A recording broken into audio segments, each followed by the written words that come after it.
കോഴിക്കോട്ടെ പഴയ മൂരാട് പാലം വിസ്മൃതിയിലേക്ക് മറയുകയാണ്. ഏറെ നാളത്തെ കാത്തിരിപ്പിനൊടുവിൽ പുതിയ പാലം യാഥാർത്ഥ്യമാവുകയാണ്. ട്രയൽ റണ്ണിന്റെ ഭാഗമായി പാലം ഗതാഗതത്തിന് തുറന്നുകൊടുത്തു. ഏറെ തിരക്കുള്ള കണ്ണൂർ കോഴിക്കോട് ദേശീയപാതയിൽ യാത്രക്കാരുടെ പേടി സ്വപ്നമായിരുന്നു മൂരാട് പാലം.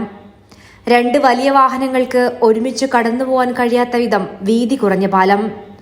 1942 1,72,600 രൂപ ചെലവിട്ടാണ് മൂരാട് പാലം നിർമ്മിച്ചത്.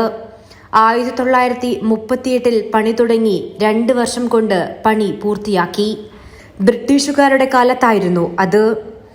12 അടി വീതിയും 110 മീറ്റർ നീളവുമാണ് മൂരാട് പഴയ പാലത്തിനുള്ളത്.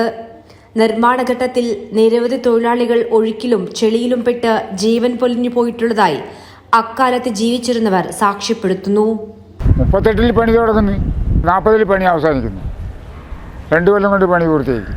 വെങ്കല്ല് പൊടി പിന്നെ കുന്നി ചെറിയ കുന്നി അത് അരച്ചിട്ട് അതിൻ്റെ പശകൾ എടുക്കുക, അത് ഏതെല്ലാം നാട്ടിൽ നിന്ന് കൊണ്ടുവന്നിട്ട് അത് ഇടിച്ച് പൊടിച്ചിട്ട് അതും കൂട്ടിയിട്ട് ചെയ്യാം. അപ്പോൾ അങ്ങനെ കോൺക്രീറ്റ് കൂട്ടുന്നു. വെള്ളം കൊണ്ടുവരിക, ഈ കിണറ്റിൽ നിന്ന് വെള്ളം കൊണ്ടുവരിക. അവരെ കിണറുണ്ട്, പ്രത്യേക കിണർ. ഈ പുഴയിലെ വെള്ളം എടുത്തിട്ടില്ല ഒരൊറ്റക്കും. വെങ്കലിൻ്റെ പൊടി ഇപ്പോൾ കാണുന്നുണ്ട്, പാലവും കാണുന്നുണ്ട്. പാലം എന്ന് പറഞ്ഞാൽ 12 അടി വീതി. നമ്മളപ്പുറം കടന്ന് പാലം കടക്കലില്ല. ചങ്ങാടത്തിൽ അങ്ങ് പോകും, അക്കരെ കടക്കും. ദേശീയപാത 6 വരിയായി വികസിപ്പിക്കുന്നതിന്റെ ഭാഗമായാണ് മൂരാട് പാലം നവീകരിച്ചത്. അഴിയൂർ വെങ്ങളം റീച്ചിലെ മൂരാട് പാലം ട്രയൽ റണ്ണിന്റെ ഭാഗമായാണ് ഇപ്പോൾ തുറന്നുകൊടുത്തത്.